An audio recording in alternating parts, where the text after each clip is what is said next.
Что обычно приходит на ум, когда вы слышите слово «грызун»?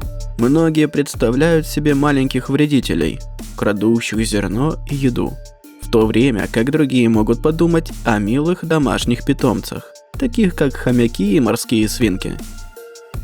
Однако немногие знают, что среди грызунов есть настоящие хищники, которые ничуть не уступают другим плотоядным млекопитающим в своей кровожадности.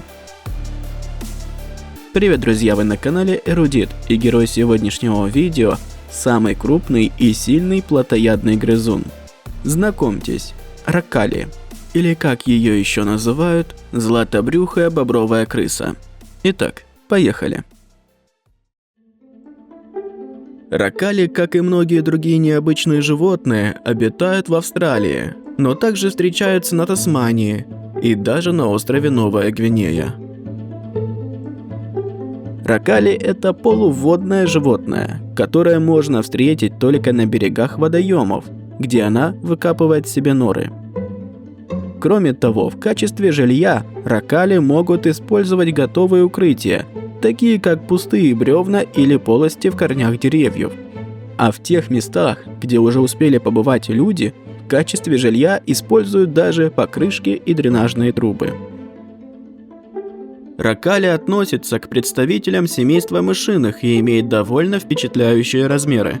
Длина ее тела без учета хвоста может достигать 37 сантиметров, а масса 1300 грамм, что значительно превосходит размеры серой крысы, масса которой редко превышает 500 грамм. Отличительной чертой животного является толстый хвост, длиной до 35 сантиметров с примечательным белым кончиком.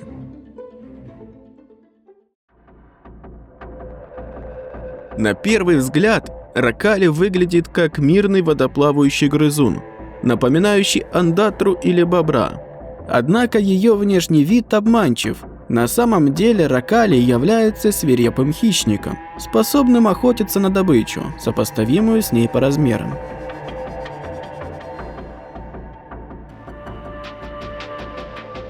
Ракали питаются пищей исключительно животного происхождения, но они также могут питаться прибрежной растительностью.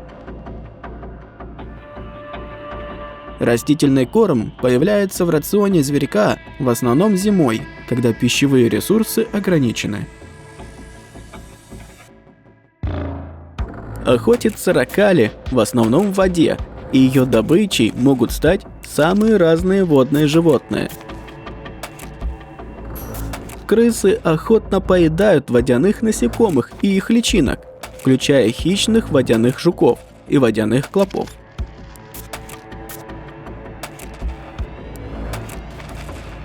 Одним из любимых лакомств для ракаля являются раки. Несмотря на прочный панцирь и сильные клешни, раки не могут противостоять мощным челюстям плотоядной крысы. Даже крепкие раковины двухстворчатых моллюсков не спасают их от острых зубов ракали. Ракали также могут ловить и рыбу. Вот только словить ее крайне сложно, так как по скорости плавания рыба имеет преимущество перед водяной крысой.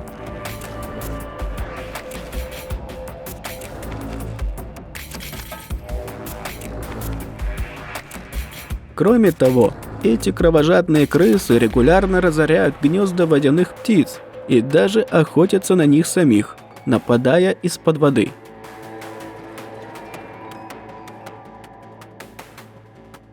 Однако самой интересной особенностью ракали является их умение охотиться на крупных и очень ядовитых жаб-аг.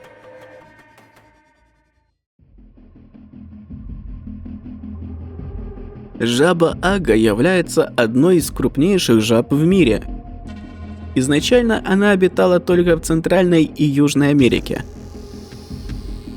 Однако в 1935 году люди завезли жаб в Австралию с намерением помочь им в борьбе с вредителями сахарного тростника.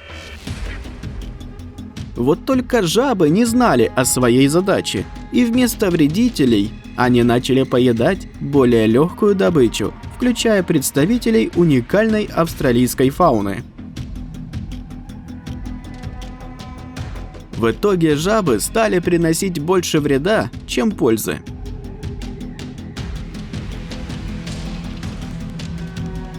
Маленькие жабята достигают всего 1 см в длину, в то время как взрослые особи могут вырасти до 27 см и весить более 1 кг, что делает их угрозой для многих видов живых организмов. Так, особо крупные жабы без проблем могут охотиться даже на млекопитающих размером с мышь. Но их разрушительное воздействие на австралийскую фауну не ограничивалось лишь ее поеданием, и они стали истреблять более крупные виды животных с помощью своего яда. Дело в том, что вся кожа жаб-аг выделяет сильнейший яд, содержащий буфотоксин, способный вызвать смерть от остановки сердца. Поскольку австралийские хищники, такие как сумчатые куницы, крупные змеи и ящерицы, были незнакомы с этими ядовитыми жабами, они начали на них охотиться. И в результате массово погибали от отравления. Лишь немногие из них смогли адаптироваться и научиться охотиться на опасных жаб. Одним из таких хищников как раз и является ужасная водяная крыса ракали.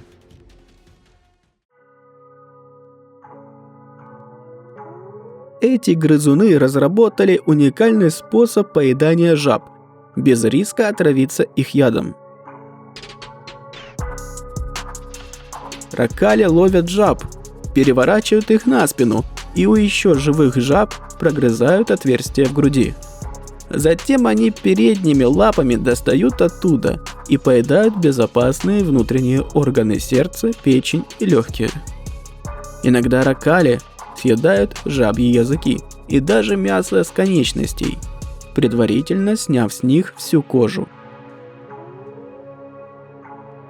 Эти прожорливые крысы могут съесть десятки или даже сотни жаб, причем в качестве добычи ракали предпочитают самых крупных особей длиной от 15 сантиметров.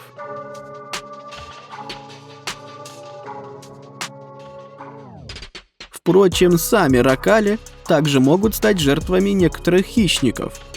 На них успешно охотятся крупные рыбы, змеи и хищные птицы.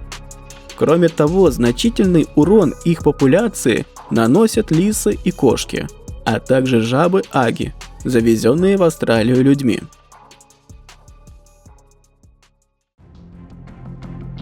Ракали – это территориальные животные, и в условиях высокой плотности населения они могут проявлять значительную агрессивность, так как обычно ведут одиночный образ жизни.